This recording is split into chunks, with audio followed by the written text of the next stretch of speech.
não, não acho, não acho, para a gente iniciar aqui, não acho que é uma crise fictícia, de ficção, tá? Quando o time perde de 3-0, 2 jogos seguidos, quando o time vem de 12 partidas e 2 vitórias, mesmo que nessas 12 partidas tem a Copa do Brasil e tem a classificação em cima do Atlético Paranaense, perdendo na Arena da Baixada, né? No placar antes dos pênaltis 2-1, nos pênaltis a gente passa. A gente perde do Atlético Mineiro no Mineirão por 2-1, na semifinal da Copa do Brasil, e empata em São Januário e é desclassificado. Então, esses 12 jogos computam essas 3 partidas da Copa do Brasil, tá bom? Essas 3 partidas da Copa do Brasil são computadas nesse cálculo de 12 partidas e 2 vitórias. Isso é importante destacar, porque, né? Pô, mas perdeu, é porque não venceu. Então, vamos rememorar os jogos, tá? Dessas 12 partidas com apenas 2 vitórias. Atlético Paranaense 2, Vasco 1. O Vasco vence nos pênaltis por 5-4. Flamengo e Vasco 1-1. Vasco e Palmeiras em Brasília, 1-0 Palmeiras, aquele lance do pênalti, complexo, complicado, partida difícil. Cruzeiro 1, Vasco 1 no Mineirão. Atlético Mineiro 2, Vasco 1 na Arena MRV. Juventude 1, Vasco 1 em São Januário. Talvez desses jogos aqui seja o placar que é uma decepção, né? E foi um jogo difícil para a gente em São Januário. Vem a sapatada, a primeira sapatada, São Paulo 3, Vasco 0. E a galera já ficou numa neurose, a galera já ficou num clima ruim, acompanhando o Vasco. Véspera da semifinal, do último jogo das semifinais contra o Atlético Mineiro. Vem um empate de 1-1 com o Atlético Mineiro. E aí as 2 vitórias nesse período de 12 jogos. Vasco 1, Cuiabá 0, num jogo ruim do Vasco. Vasco 3, Bahia 2, em que o Vasco vence um competidor direto pela sétima vaga na pré-Libertadores, né? Sétima colocação para pré-Libertadores. Um jogo que a gente tinha desfalques importantes. A gente faz um primeiro tempo muito bom, né? Talvez seja o melhor primeiro tempo do Vasco do ano, né? E depois a gente faz um segundo tempo complicado, mas consegue segurar a partida. Depois vem a sapatada do Botafogo em cima da gente, 3-0. E agora, contra o terceiro colocado fora de casa, no Castelão, Fortaleza 3, Vasco 2. Vasco 0, né? Esses são os 12 jogos do Vasco. Que eu não acho, se a gente for colocar aqui, tirando Juventude e Cuiabá, Flamengo, Palmeiras, Cruzeiro, 2 vezes Atlético Mineiro, São Paulo, Bahia, Botafogo e Fortaleza, é uma sequência complicada. Não é uma sequência fácil. Não é uma sequência fácil, né?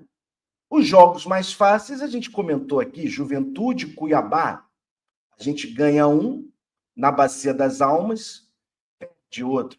Não, empata outro. Jogos em casa. Sinceramente, o Vasco teve um declínio. Não tem como falar. A porcentagem do Paiva caiu. Não tem como fugir disso. O time deixou de render. Mas o time também deixa de render muito pelas ausências das peças que a gente, infelizmente, teve que lidar nessa parte do campeonato, especialmente, né? Especialmente, não vou falar de Pedrinho e Jair, mas especialmente Adson e DVD, eu acho que são 2 pontos muito importantes nessa equação de queda de rendimento, né? Porque eram os pontas titulares do Vasco, pontas que foram contratados para serem titulares, né? O Vasco não contratou nenhum outro ponta de nome ou de repertório que fosse titular na frente de Adson e David. Você pode até ter os seus preferidos, né?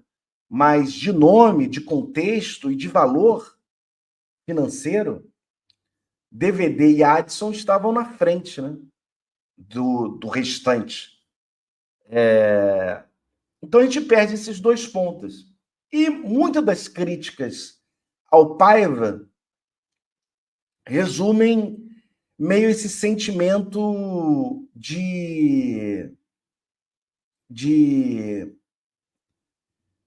pô, ele tem que mudar a tática do time. Não dá para jogar com esses pontas.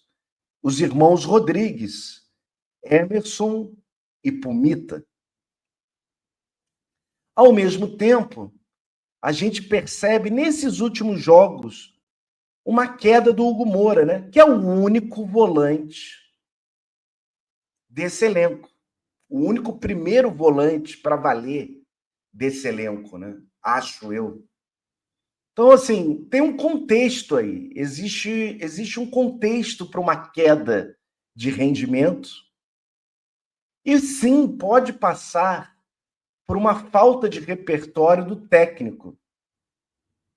Pode passar, é o momento de fechar a casinha, é o momento de ir para jogar com o Botafogo por uma bola, jogar contra o Fortaleza.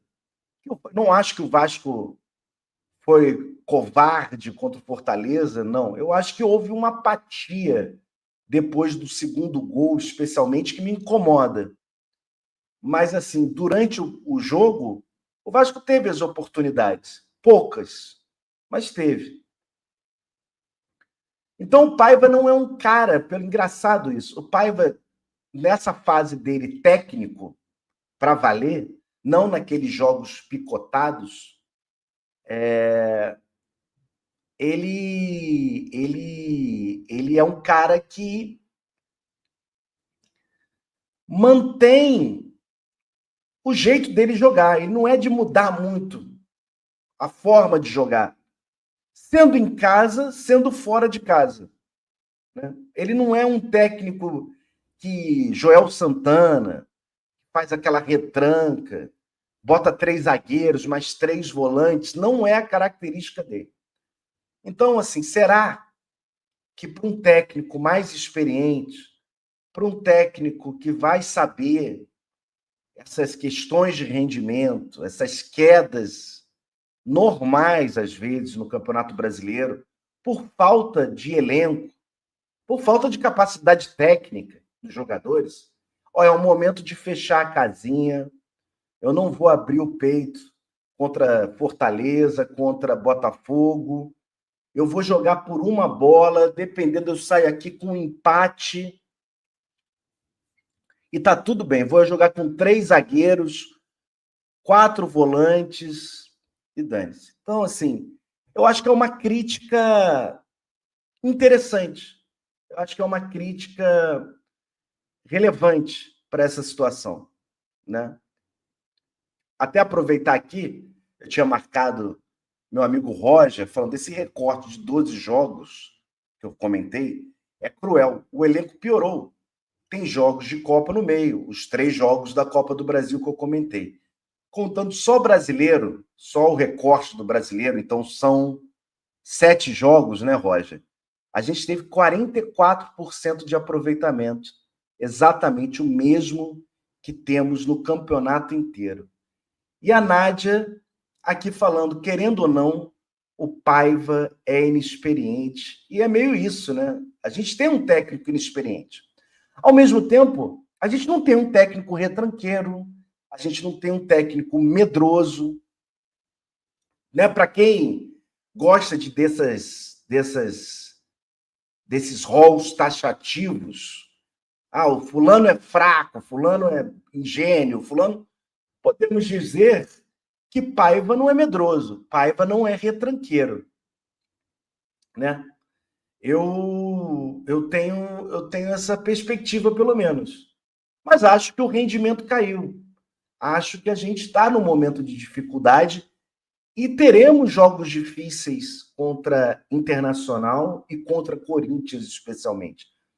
Porque eu penso que o Campeonato Brasileiro, tirando os 3, 4 primeiros colocados, é um campeonato de tiro, porrada e bomba, trocação para quem gosta de UFC, para quem curte um boxe.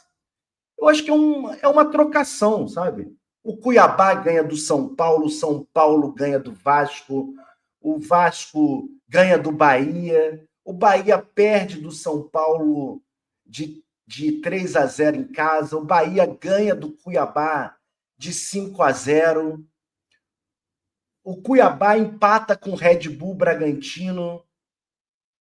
Eu acho que é uma mistura desses jogos. O Vitória ganha do Atlético Paranaense na Baixada, na Arena da Baixada, perde do Corinthians em casa. O Palmeiras perde do Corinthians.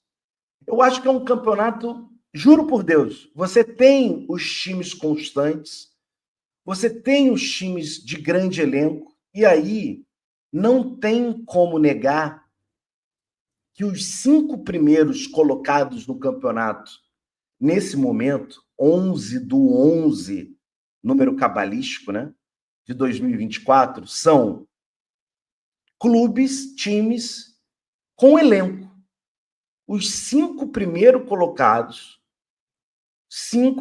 colocados do Campeonato Brasileiro são times com elenco. Vou ler para vocês aqui. Botafogo, Palmeiras, Fortaleza, que é uma construção de anos desse elenco junto com o Palmeiras, Internacional, que comprou jogador adoidado, né? Inclusive o Fernando Villanova, lembra? Que o Vasco estava interessado. Eu acho que o Fernando se machucou, inclusive. O Internacional e o Flamengo. Esses cinco times têm elenco pra cacete. Você pode odiar o treinador, você pode odiar o jogador. O que a gente não pode dizer é que Botafogo, Palmeiras, Fortaleza, Internacional e Flamengo não tem elenco. Quem não tem elenco é o Vasco da Gama. Isso é fato. Comentei aqui que o Hugo Moura não tem reserva, não tem jogador para substituí-lo na função, na minha opinião, e no biotipo do Hugo Moura, né?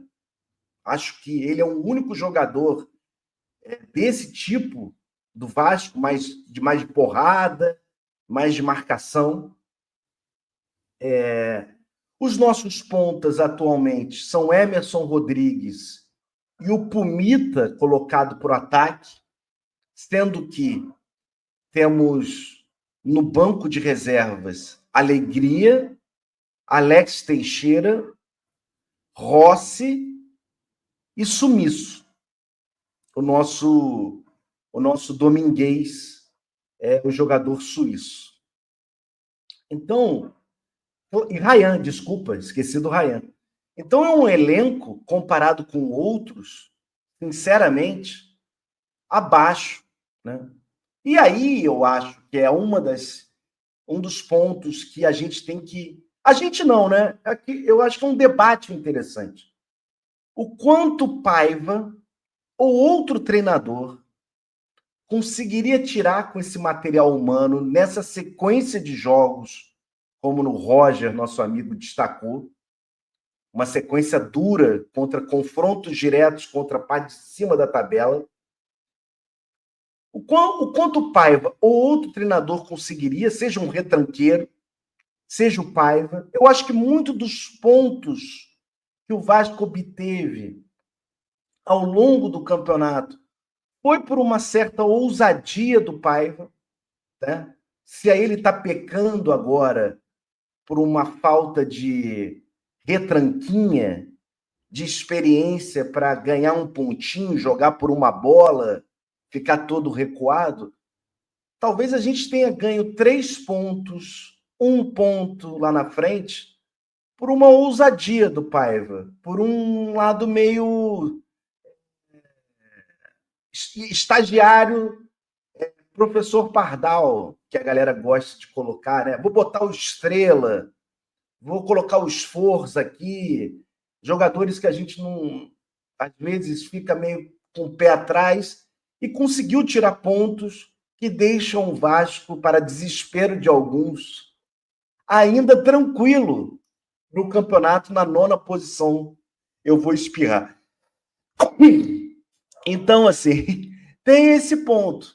Eu acho que esse ponto talvez seja o principal ponto que o Pedrinho e a direção do Vasco, nesse momento, mereçam críticas. A janela, né? A janela do Vasco pouco acrescentou no elenco. Acrescentou nomes. O Souza entrou em algum momento, o Alex Teixeira entrou, o Sumiço entrou, né? Mas, tirando isso, pouco de mudança. Por incrível que pareça, o jogador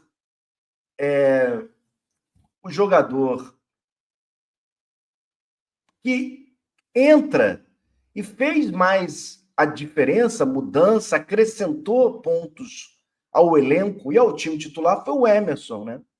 Foi o nosso Colômbia. Tirando isso, a gente não teve nenhuma mudança. O Coutinho vem também. O Coutinho, assim, vem em segundo lugar, né? Olha só que doideira de importância da janela para pontos, para titularidade. Eu acho que o Coutinho vem atrás do Emerson. E o Emerson é o Emerson Rodrigues, né? Para ver como a janela foi ruim. Então, eu acho que esse ponto, a direção do Vasco merece a crítica necessária. A janela foi abaixo. A gente não conseguiu trazer jogadores que pudessem acrescentar, dar uma variedade no elenco, ou talvez jogadores como o Domingues tenha que ter um tempo, e o Coutinho também, tenham que ter um tempo que o Campeonato Brasileiro não permite esse tempo. O Campeonato Brasileiro não possibilita esse tempo. O cara tem que entrar e jogar. Ele vai pegar um ritmo, a carga, né? Redução de carga, aumento de carga. Ele não vai jogar tal jogo. E destacando, né, nesse meio-campo do Vasco, de criação, né, a gente tem 2 jogadores, Coutinho e Payet. E o Payet vem enfrentando questões físicas também. Payet, um jogador de 36, 37 anos. Então, acho que fazendo jogando esses apontamentos, para mim, eu não consigo pesar a mão nessa sequência de jogos tão forte ao Paiva. Não que ele não mereça críticas, não que ele esteja blindado, mas eu acho que são tantos reveses, e especialmente de um elenco tão enxuto e às vezes ruim, que é difícil você mensurar que uma troca mudaria completamente o resultado do jogo. Ó, ele deixou esse jogador no banco, absurdo. Lembra um pouco, eu critiquei o Paiva quando aos 40 minutos do segundo tempo, ele coloca o Rossi contra o Atlético Mineiro em São Januário. E eu falei, pô, mas o Rossi nem tá aparecendo, o Rossi nem tá sendo relacionado. Mas ele já tinha colocado o Ryan, né? Ele já tinha colocado o Ryan. E não tem outro ponta. Não tem outro ponta. É o Rossi. Então, o Alegria tem aparecido agora, né? Então, é um elenco com dificuldades, é um elenco com deficiências, e eu acho que isso é diretamente responsabilidade de Marcelo Santana, Pedrinho, Felipe, a gestão do futebol do Vasco. Ok? Ok. Acho que esse é um ponto que Pedrinho, amanhã, né? Amanhã não, na quinta-feira, né? Foi agendada a coletiva do Pedrinho para quinta-feira para falar sobre isso, falar sobre o momento do Vasco. E aí, é isso que esses últimos dias, junto com os resultados ruins contra Botafogo e Fortaleza, são 2-3-0, a gente tem uma sensação de escalonamento, né? Eu não acho que é uma fabricação de crise, tá? Eu não acho que é ficção. Eu acho que é verdade. Acho que o Vasco vem num momento ruim. A torcida, quando chega próximo do sétimo lugar, começa a criar uma expectativa, um anseio de subir na tabela, como qualquer outro clube no campeonato, e acaba se frustrando com os resultados e rendimento ruim do time em campo. Então, assim, eu não acho que é fake, não acho que é uma coisa que o torcedor está errado ao estar chateado, ao estar preocupado, ou de estar puto, de xingar, de reclamar. Eu acho que é legítimo.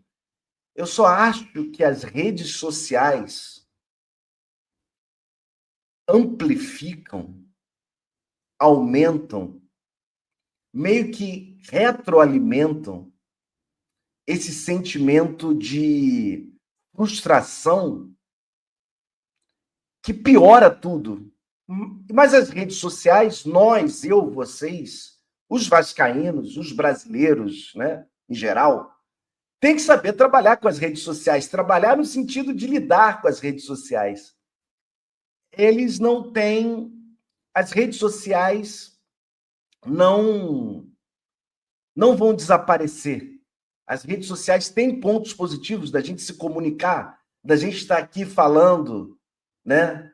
De eu na minha casa estar falando com vocês, trocando ideia. Então, assim, não, a gente tem informações. Antigamente, para você saber o que acontecia, você abriu o jornal do dia seguinte, tinha que comprar o lance. Então, assim, eu não acho que o torcedor, a frustração do torcedor não é errada. Ele tem direito de estar frustrado. Mas eu acho que existe um escalonamento nesses últimos dias, essa frustração retroalimentada, essa necessidade de informação, essa necessidade de eu quero uma solução agora, que acaba mexendo com os nossos sentimentos, que é claramente aumenta a sensação, o sentimento de que, pô, tudo está dando errado. Tudo é uma meme. Sendo que, se a gente perguntasse para todos nós, há 4 meses atrás, 3 meses atrás, falasse assim, olha, Campeonato Brasileiro faltando 5 rodadas, quando o Paiva assume o Vasco para valer, foi depois do jogo do Juventude, no jogo com São Paulo. Antes, 5 minutos antes, a gente na arquibancada lá, alguém virasse para mim e falasse assim: Danilo, eu vim do futuro e vou te contar algo. Assisto as suas lives e falo o seguinte para você: pode ficar tranquilo, faltando 5 rodadas para terminar o campeonato, o Vasco é o 9º colocado e tá tudo bem. Fique tranquilo, 9º colocado. Essa coisa do Pedrinho assumir, não vai daqui procó, o resultado rendeu do dentro do campo por um certo momento. O Vasco conseguiu a pontuação necessária para não estar passando um sufoco como o Atlético Paranaense está passando. Eu falei que o Atlético Paranaense está na zona de rebaixamento, você está mentindo para mim. E, na realidade, foi isso que aconteceu. Agora, essa frustração aumenta por vários fatores, né? Que eu acho que muitos de vocês já falaram aqui no chat. Eu acho que eu só vou repetir. Ver os rivais, Botafogo e Flamengo nesse momento. Flamengo campeão da Copa do Brasil. Botafogo para disputar a final da Libertadores e na liderança do Campeonato Brasileiro com 4 pontos, faltando 5 jogos. E não é apenas na liderança, é na liderança jogando bem, né? Os dois. Flamengo ontem jogou bem. Botafogo jogou bem contra a gente. Então, a gente tem esse contexto, né, de olhar o nosso vizinho e a grama tá verde de queimar os olhos, né? Porque ela realmente tá verde, não é apenas um sentimento de inveja, um sentimento de querer fabricar um sucesso. Não. Os caras, mesmo o Flamengo, com as suas eternas crises da Gávea, que a gente gosta tanto, o Flamengo levantou a taça da Copa do Brasil. E o Botafogo está aí, numa final inédita da Libertadores e na liderança do Campeonato Brasileiro. Obrigado, canalha. Obrigado pelo Prime, meu amigo. Obrigado, tamo junto. Então, isso não é mentira, né? Isso não é algo que está sendo fabricado pelas redes sociais. Isso eu concordo.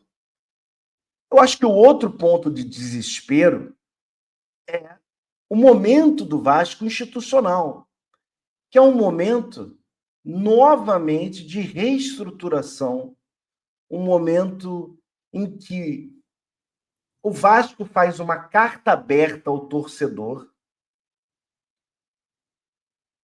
dizendo assim: olha, teremos sacrifício, será necessário sacrifício e paciência.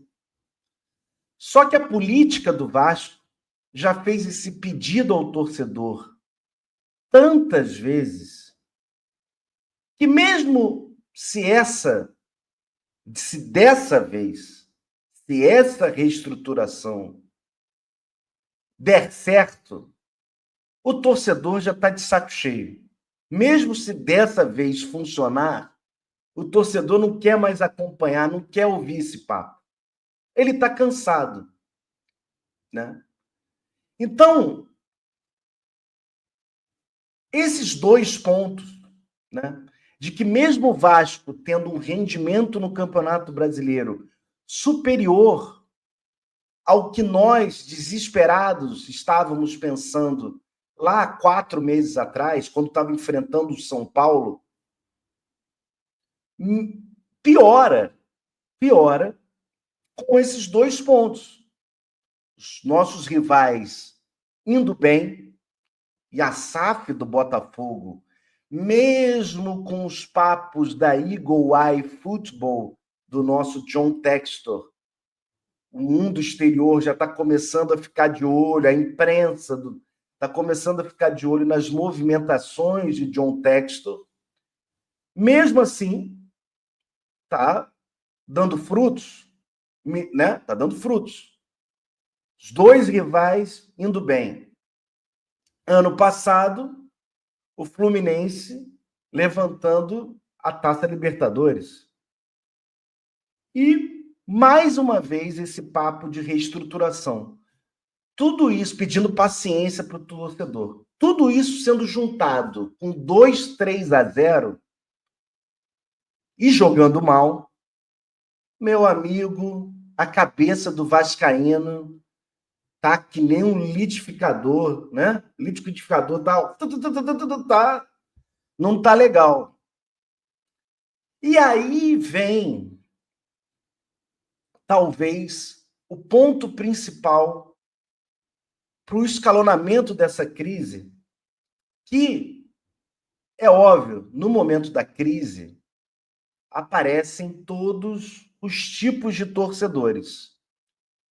O torcedor que está preocupado com rebaixamento, o torcedor que critica, o torcedor que fala, eu avisei, não é isso? Vocês que gostam da motoquinha, eu te disse, né? Eu avisei, eu te disse, não é isso? Eu te disse. Eu sei. Mas eu te disse, eu te disse. Eu sei. Eu te disse. Corta o escapamento, Mas cara. eu te disse. Você nunca ouve. Eu te disse. Eu te disse. Vai ter todo tipo de torcedor. Mas no Vasco, nós ainda temos o lado político do Vasco. E a gente está vendo um papo.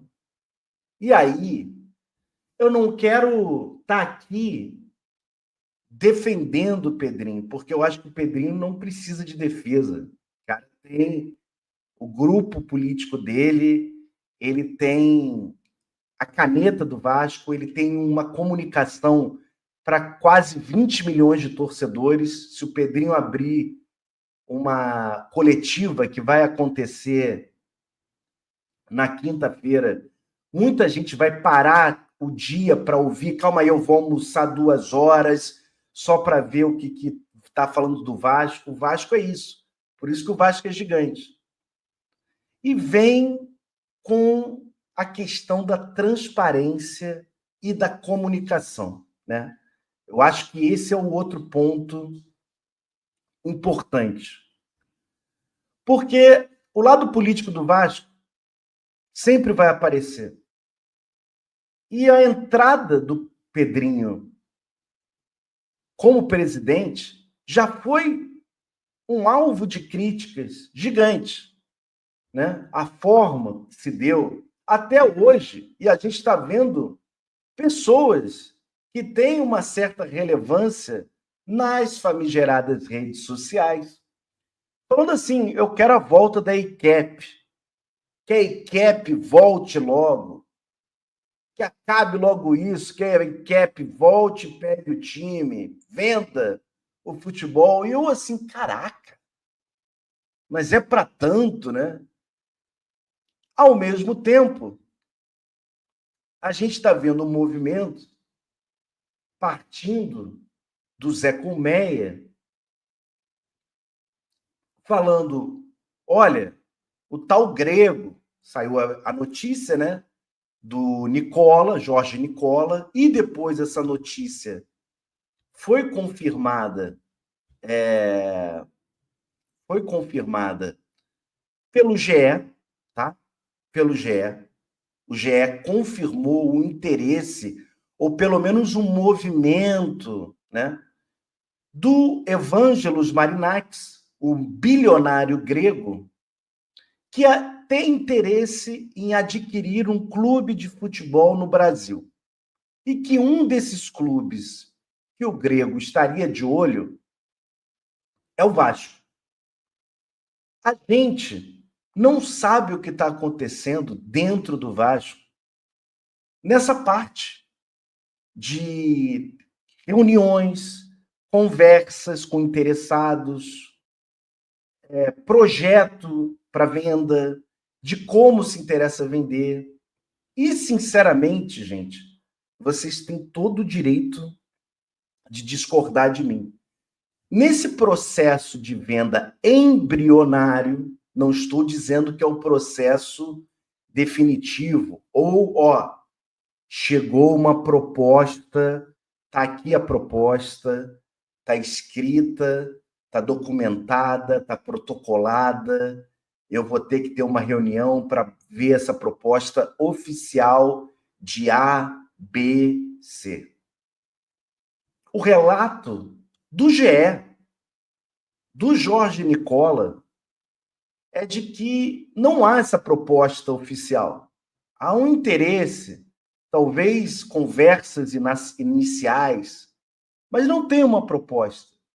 E, sinceramente, se eu fosse presidente do Vasco, eu não sairia falando para vocês, podem ficar pé da vida comigo, eu não sairia falando para vocês, olha, eu recebi aqui 3 propostas agora, hein?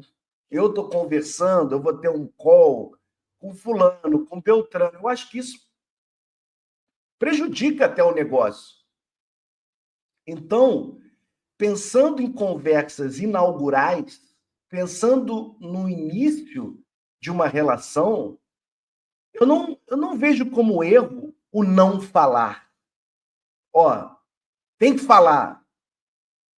O Pedrinho tem que desmentir o GE, tem que desmentir o Jorge Nicola, tem que ir para as redes sociais falar, olha, o Grego não me procurou. Eu não acho dessa forma, juro por Deus. Isso não faz com que o interesse da venda seja real, seja desejo da torcida, dos sócios. Foi votado quase 80%. Alguém vai me ajudar. E foi mais de 80%. Meu amigo Roger, sempre bom com a matemática da porcentagem. Mais de 80%, talvez, de interessados, de sócios que votaram pela venda do futebol do Vasco. Não dá para fugir disso. E aí vem a minha opinião. Eu não acho que um clube, e aí você pega qualquer clube com 1 bilhão de dívida, vai conseguir ser operacional sem um parceiro comercial nesse momento de altas cifras e competitividade do futebol brasileiro. Dependendo há 10 anos atrás, há 15 anos atrás, você conseguiria. Eu acho que o momento atual impede isso. Não por falta de vontade, mas sim pelo mercado. O mercado, infelizmente, impossibilita de você fazer uma reestruturação, ao meu ver, posso estar errado, não é a minha especialidade, mas o tempo de demora para você se reestruturar sem um investimento forte financeiro para pagar as contas,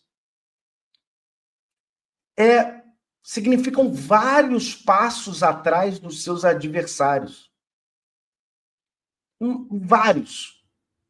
E aí você, com um time ruim, porque você tem que pagar a dívida, você cai para a Série B, você não ganha título, você não disputa títulos, você não vai para competições internacionais.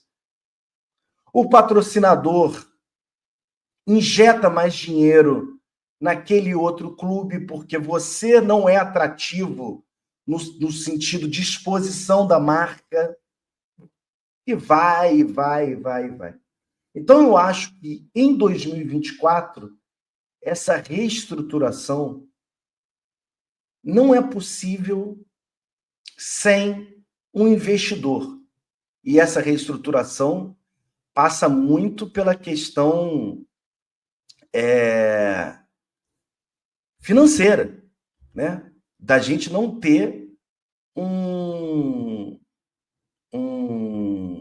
investidor. Os aportes, né? Os aportes que o Vasco deseja ter. Então, assim, esse é meio que um sentimento meu. E eu vou usar o termo verbal, que eu acho que todo mundo está usando agora, achava também que a direção do Vasco entendia da mesma forma, de que sem um parceiro para investir no futebol, essa recuperação, essa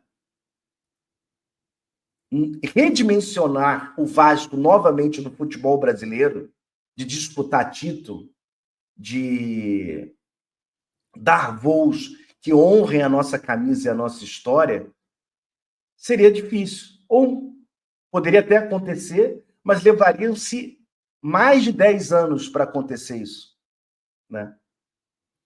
Só que, e aí sim, eu acho que a falha de comunicação, ou a falta de comunicação, ou a dificuldade de transparência na comunicação do Vasco, dessa gestão, e o que ocorreu em outras gestões, mais a pimentinha da política vascaína fez com que essa crise que a gente está aqui comentando crescesse, né? Eu vou pegar aqui e colocar na tela o tweet do Leonardo Rodrigues. Leonardo Rodrigues, se não me falha a memória, ele é conselheiro do Vasco, tá? Ele é conselheiro do Vasco nesse momento de oposição, né? Ele é conselheiro da Somamos, né? Do grupo do Leven. Então, foi candidato à presidência do Vasco esse ano. Então, para quem... Ó, Danilo, mas esse cara é oposição, tá aí. Ele é oposição. Mas acaba sendo uma fonte de informação, né? Porque ele traz esse contexto aqui que eu quero comentar com vocês e botar na tela. O Leonardo Rodrigues faz esse tweet, ele que é conselheiro, destacando o seguinte: em reunião do Conselho de Beneméritos realizada no dia 1º/11 de 2024, há 10 dias atrás, membros da diretoria disseram que a intenção era promover a reestruturação financeira para somente depois debater a melhor solução para a SAF. Ele continua. Foram além. Disseram categoricamente que a preferência seria manter o controle do Vasco desde que fosse financeiramente viável. Situação esta, viabilidade financeira, segundo eles, que se busca com o processo de mediação. Essa informação de que... Acho que está melhor até branquinho aqui, né? Aparece melhor com preto. Essa informação de que a atual gestão do Vasco não pretende vender a SAF ou entende que a reestruturação financeira é um caminho para manter o controle pela associação, é oposta ao que foi informado pelo Vasco naquela FAQ, né? Na FAQ ao torcedor. Vou continuar lendo aqui. Porém, em comunicação oficial nesta sexta-feira, foi quando Leonardo Rodrigues fez o post, com perguntas e respostas sobre a abertura do processo do clube de mediação, o clube simplesmente afirmou o oposto, isto é, que a intenção é promover a revenda das ações da SAF a um novo investidor. É ler e conferir o que diz o comunicado, e aí ele transcreve o comunicado na sua integralidade. Temos, portanto, duas posições antagônicas, uma verbalizada em reunião oficial com os beneméritos do Vasco e a outra no site, dirigida ao público geral. E ele comenta a falta de transparência, etc. Para mim, o que me incomoda mais, além dessas contradições, é que a gente foi excluído da reunião dos conselhos do Beneméritos. Nós, torcedores, sócios, que assistíamos pela Vasco TV, a gente tinha a possibilidade de assistir, de acompanhar, de ver o posicionamento de A, B ou C. Essa informação só foi disponibilizada para a gente sobre reter ou não o controle da SAF através do relato do Leonardo Rodrigues e de outros conselheiros do Vasco. Não partiu da gestão Pedrinho. Não partiu oficialmente do Vasco, para nós torcedores. E eu acho isso um retrocesso gigante, né? Gigante, complicado e gigante. Eu vou anotando aqui os comentários de vocês, e vocês têm superchat também, hein? Para quem quiser comentar. Então, eu acho, basicamente, que essa crise, esse destaque, fez com que várias interrogações e neuroses, ampliadas pelo momento do campo ruim, ampliadas pelas sapatadas que tomamos de Botafogo e Fortaleza, ampliadas para os nossos rivais estarem bem no campeonato, levantando taça, e, pior, pela incerteza de 2025, faz com que a crise aumente consideravelmente, ganhe uma proporção que não era para ganhar, resultando até nos blocos, né, do Pedrinho na rede social dele, no Instagram do Pedrinho, de meios de comunicação grandes do Vasco. O News Colina, eu vi o Mídia Vascaína, News Almirante, o Pedrosa. Eu sou da opinião sobre essa parte de bloqueio de perfil, que mesmo perfil pessoal do presidente do Vasco, se ele se comunica por lá, não é um perfil, voltado para a família e voltado para amigos de um ciclo pessoal dele. É um perfil que ele fala da carreira dele, que ele fala de encontros do Vasco, né?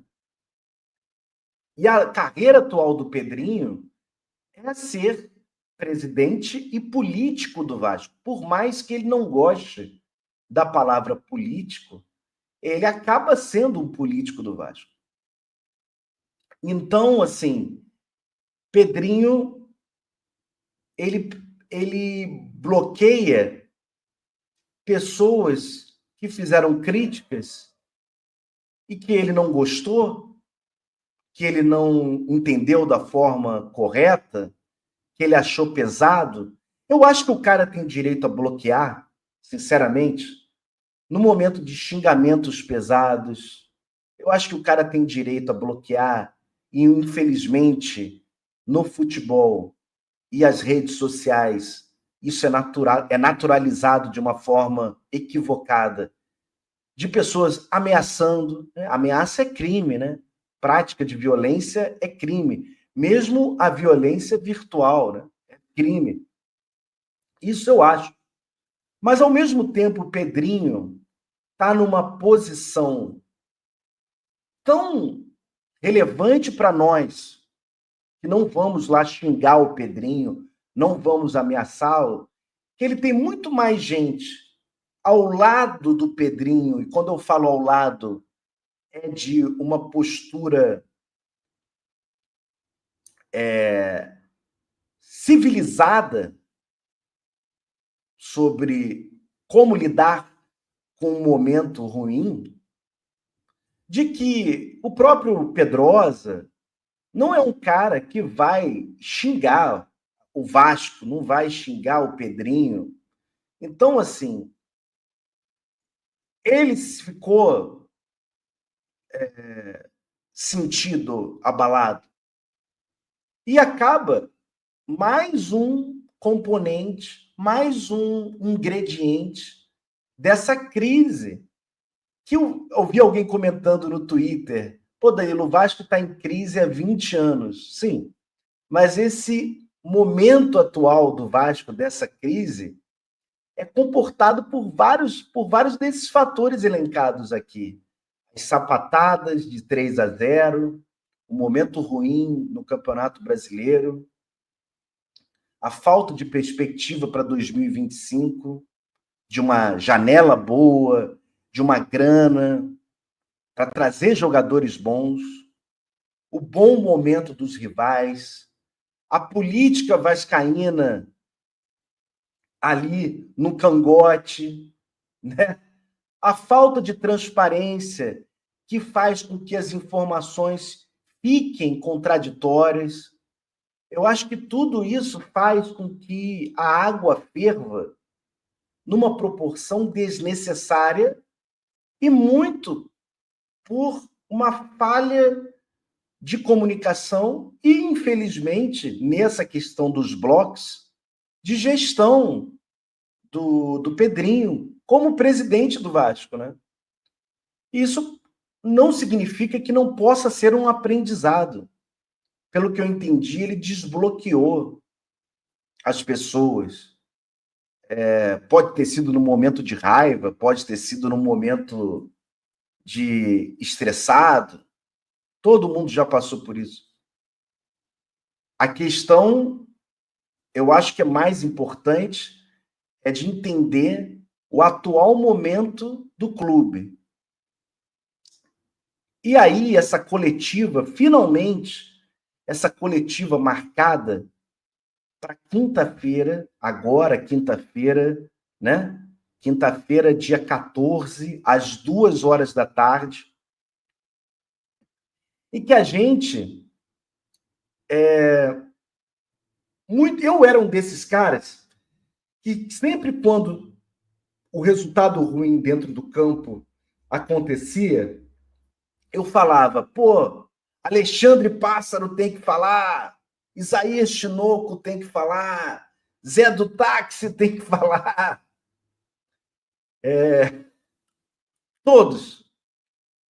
E, sinceramente, eu juro por Deus, se a gente tivesse apenas o rendimento dentro do campo, dos resultados ruins, eu juro por Deus que eu não concordaria de o Pedrinho tem que falar. Pô, perdeu, não está jogando bem, lá internamente eles vão resolver. Mas o Pedrinho, Danilo, o Pedrinho tem que falar. Vai falar o quê, gente? O Marcelo Santana tem que falar. Eu acho até que o Marcelo Santana poderia até falar, né? Mas a gente não vai ter... Eu acho que parte mais de um desejo do torcedor de dividir essa frustração desse momento do que exatamente esperar o que ele vai falar. Porque o cara vai falar, por exemplo, eu estou com medo dessa coletiva, das perguntas da coletiva, né, Ítalo, que está dizendo.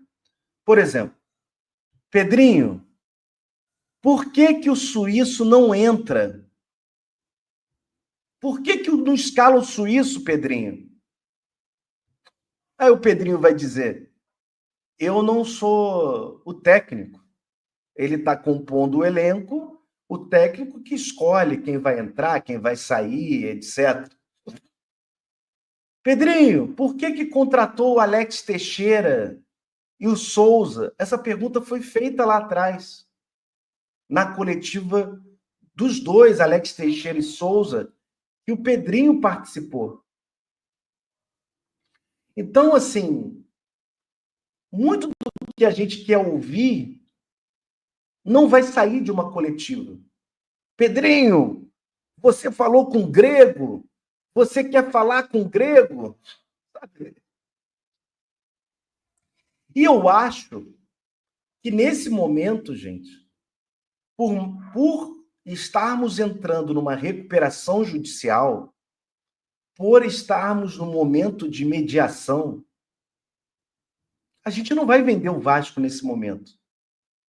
Nesse momento. E quando eu falo vender o futebol, eu entendi, olha, eu quero ter uma noção da dívida, eu quero parcelar essa dívida, eu quero agir com deságio dessa dívida para vender. Ou, pelo menos, para ter um projeto aqui para vender, para o cara chegar e vender.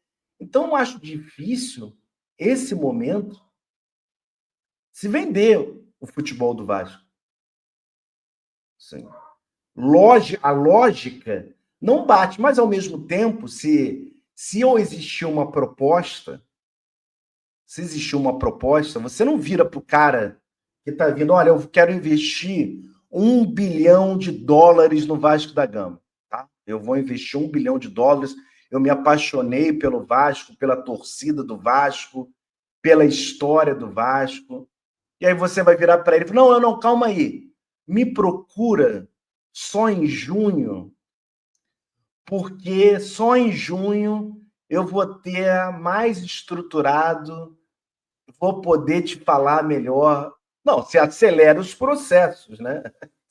Pô, tô recebendo uma proposta aqui de absurdo dinheiro, sabe? Aquela coisa, ou de uma empresa foda, sei lá.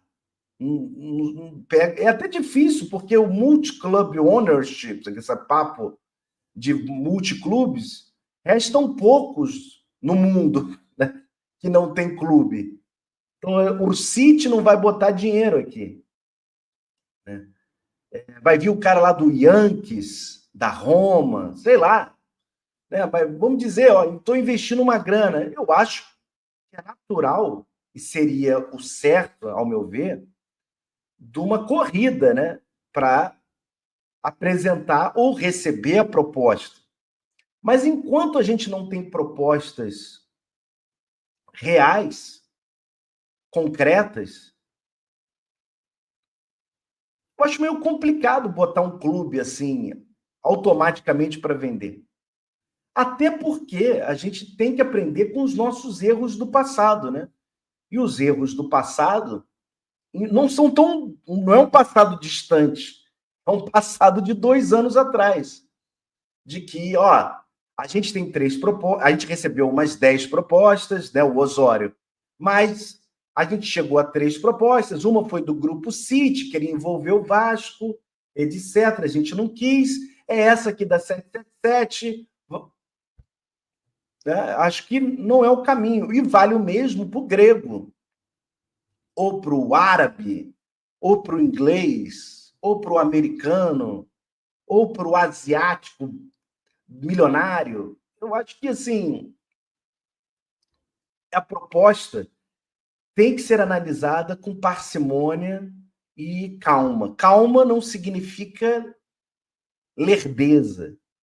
Calma não significa não querer fechar a proposta. Né? Não querer fechar a venda. Não estar aberto a negócio. Dependendo nessa coletiva, ao invés de perguntarem para o Pedrinho, olha, Pedrinho, você falou com o Grego, você recebeu proposta do Grego?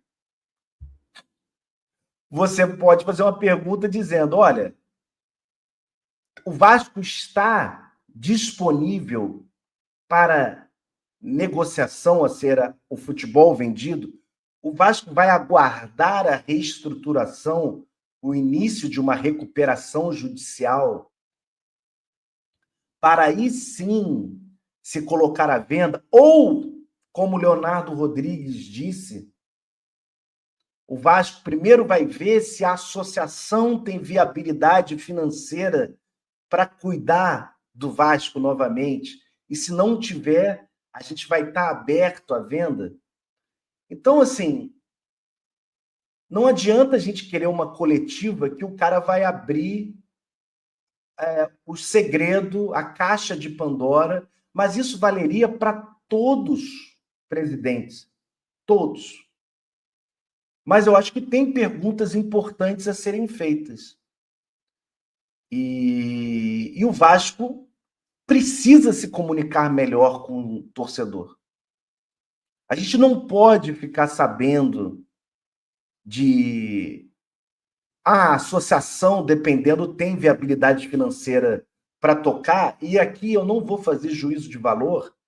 Eu tenho minha opinião, que eu acho que o futebol brasileiro não permite mais, e a situação financeira do Vasco não dá para tocar sozinho, mas eu não sou especialista em finanças, pelo contrário, sou de humanas.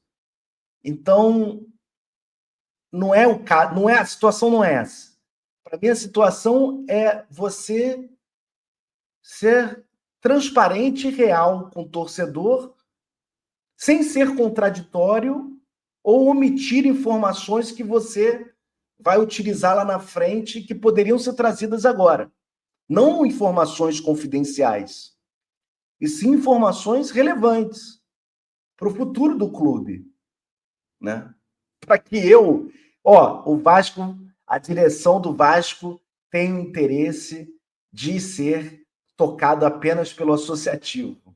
Ok, eu vou reavaliar as minhas expectativas para 2025, 2026, mas é um direito meu, né? Até porque o sócio do Vasco, torcedor do Vasco, há 2 anos, não passou muito tempo, foi chamado por um referendo para decidir sobre a venda do futebol ou não. E ele foi vendido por 80%. Não significa que, se tiver um novo referendo, vamos ter 80%, ou sim vai vencer. Não é isso. Eu só estou querendo que seja mais transparente, ou que a comunicação seja mais assertiva. A crise existe, essa mini crise, ou esse momento de crise vascaína existe. Existe pelo rendimento ruim dentro do campo, no momento, pelos 2-3-0 consecutivos, pelo bom momento dos rivais, levantando taça, disputando títulos, pela ausência de perspectiva de muito investimento, de conseguir estar disputando na parte de cima da tabela em 2025, pelo querosene trazido por alas políticas do Vasco, pela retroalimentação e a dopamina trazida pelas redes sociais, mas também pela falta de traquejo e capacidade de comunicação da gestão do Vasco nesse momento, de lidar com a crise, de saber se comunicar, de saber dialogar com o torcedor. E eu espero que essa coletiva de quinta-feira traga o torcedor, traga o sócio de novo para uma mesma linha de raciocínio, mesmo havendo discordâncias, do que a gente quer, ou o que a diretoria espera do Vasco, o que se pretende fazer com o Vasco. E, novamente, isso não precisa estar aqui mostrando o contrato, mostrando o WhatsApp de conversa com grego, árabe, não precisa disso. Você só precisa trazer um pouco mais de transparência, um pouco mais de tranquilidade para que esse desespero, essa neurose, essa fabricação por parte de uns, de uma galera querendo ECAP por outros, seja reduzida e que a gente espere os próximos passos dessa diretoria. Acho que é isso.